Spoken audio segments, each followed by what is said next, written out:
Is the NFL rigged? Did the Lions get robbed?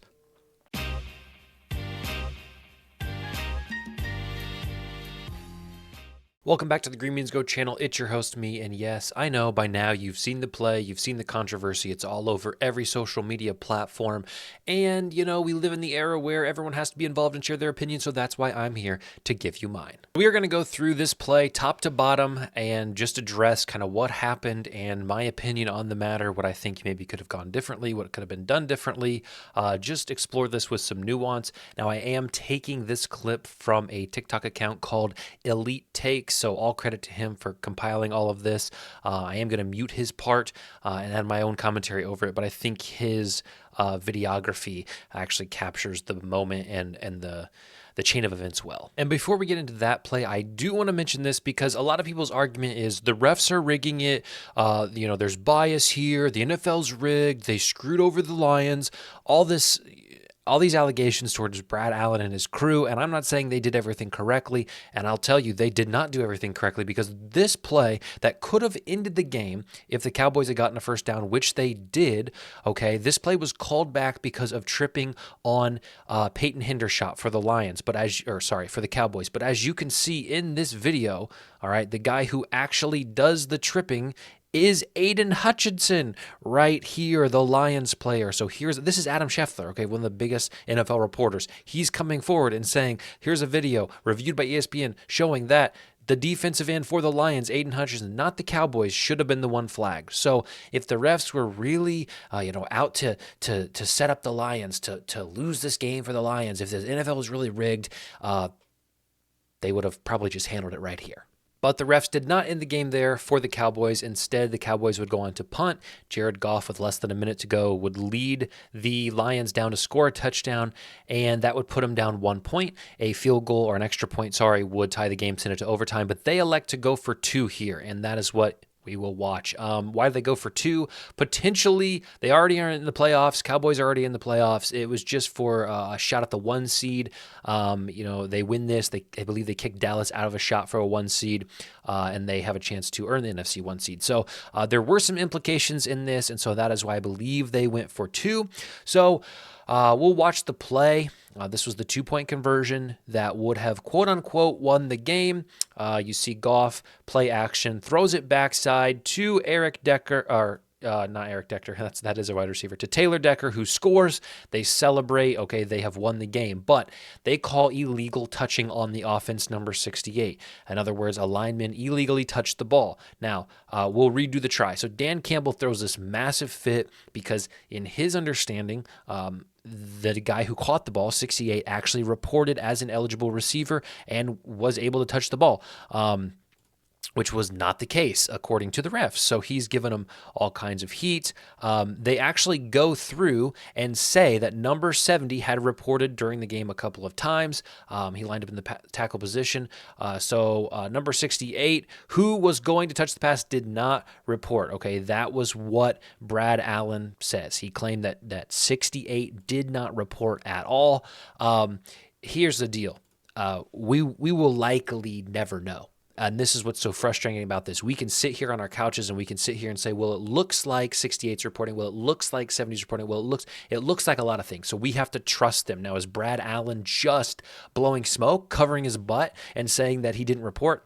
I don't know. And a lot of people are probably going to say yes. I don't have an opinion on that. So as you can see right here, that is the guy who they say reported right here. Now, again, a lot of people are going to say he's not technically an eligible receiver in this position, so why would it matter, right? And that's maybe what I'll add.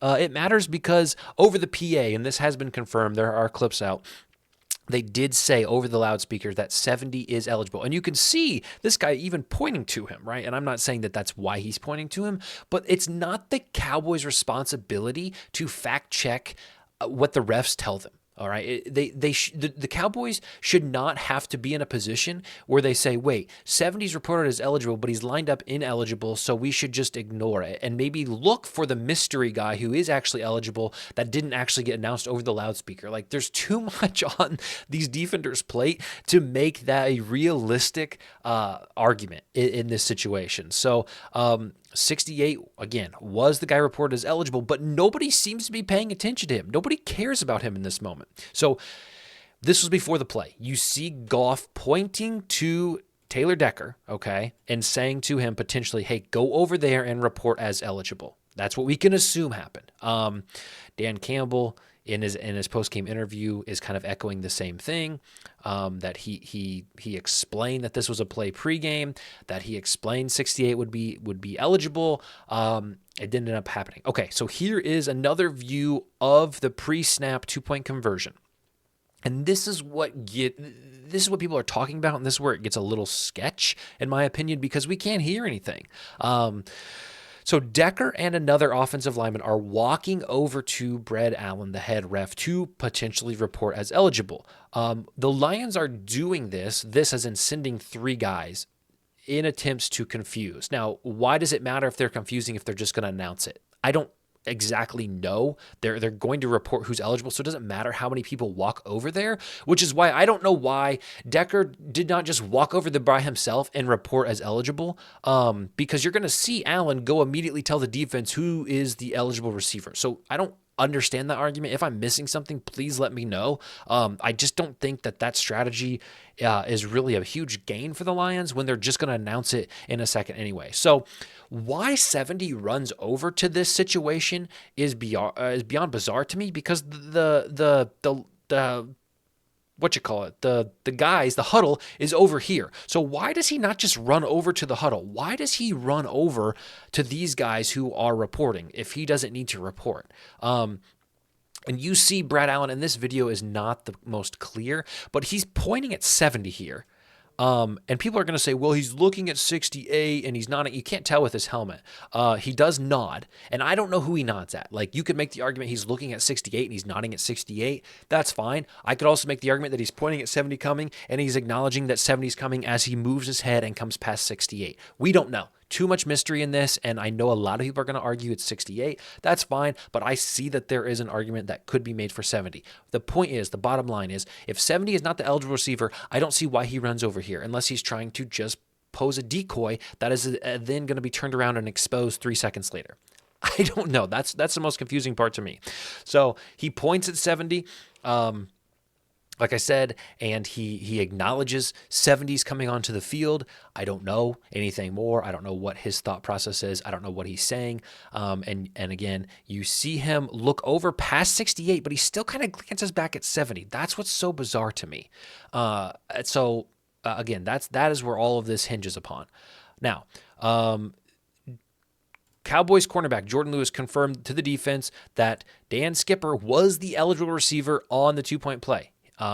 If he had reported 68, they would have accounted for him. So again, this is going to be a replay of the play, and you're going to see that the defense is all looking at this side of the play where the eligible receivers are, besides this cornerback who is on, I can't do who that is. Josh Reynolds, St. Brown. I don't know. I don't think it's St. Brown. No, it's not St. Brown. Okay. So you're going to see this guy is blocking him, and everybody else is looking over here where the play action was occurring, right? Now, this guy is supposed to be the eligible receiver. David Montgomery's back here. They snap it, and they just completely, like, this is what's so frustrating, okay? People are saying the Lions got robbed, the Lions got robbed, the Lions got robbed, the Lions got robbed. No, they did not, okay?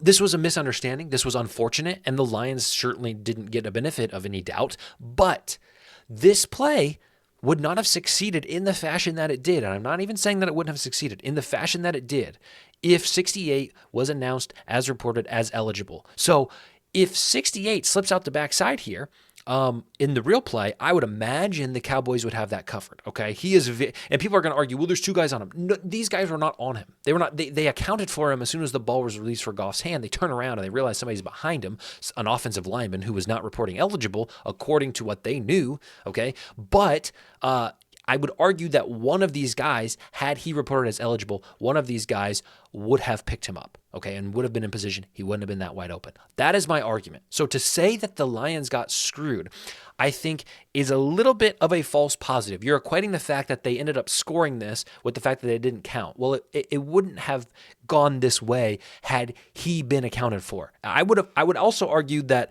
if they would have let this play stand, announced 70 as eligible, 68 catches it, and they say, well, we messed up. 68 was actually eligible, so we let the play stand. The Cowboys would have actually gotten screwed because they were not accounting for him being eligible. Okay, so he catches it, and they don't get it. Now, here is the other thing. Why did they, after that flag, go for it again? That's what doesn't make sense to me. You get flagged on that play, and you move back 5 yards, and you go for 2 again from the 8-yard line. At that point, I just think pride gets in the way a little bit. They know they were right. They know 68 reported. They know they deserved to be rewarded with this victory. And so I think pride gets in the way a little bit, and they say, we're still going to go for 2 because we're going to prove to you that we earned this. When I just think the smart play is just to kick the field goal and go into overtime and try to win it there. They didn't do that. So I guess we don't even need to talk about it. But you can even see the players pointing towards the eligible receiver. So that's that. Do they show? Okay, here's the other thing, right? We could put all this as a moot point, okay, because they get to try it again, and what happens? Jared Goff doesn't make the play. Okay, he makes a low pass. You could argue this guy dropped it. Okay, the point is they didn't get screwed. All right, this isn't rigged, and that is going to be the hill that I die on. Did the refs make a mistake? Probably. If 68 walked over to the ref and reported as eligible and they announced the wrong number, yes. Okay, the refs made a mistake, and it should be corrected. I don't know how. I don't think the rules actually that are in place right now are such that it could be corrected on the field. Common sense would say maybe after that play, we say, we messed up. No penalty. We'll just redo the down. We reported the wrong guy as eligible. I mean, it's a pretty crucial mistake in that moment from guys whose job is to do this, but I don't know. We all make those mistakes. Aiden Hutchinson was not called for tripping the drive earlier that would have ended the game, so the Lions got a benefit of that out there. So it's just part of the game, and I'm not. It's easy for me to say because I'm not a fan of either of these two teams, but I just think at the end of the day we have to stop thinking that these games are just rigged and that refs are out to get people or refs have money on these games, and they might, dude. Like, I don't know, but I think it's just time for us to calm down and just accept that these types of things happen. And guess what? There's football on right now, and I'm missing it because we're talking about this. So I'm gonna turn this off. I'm gonna go watch football, and we're gonna move on. Okay? Okay.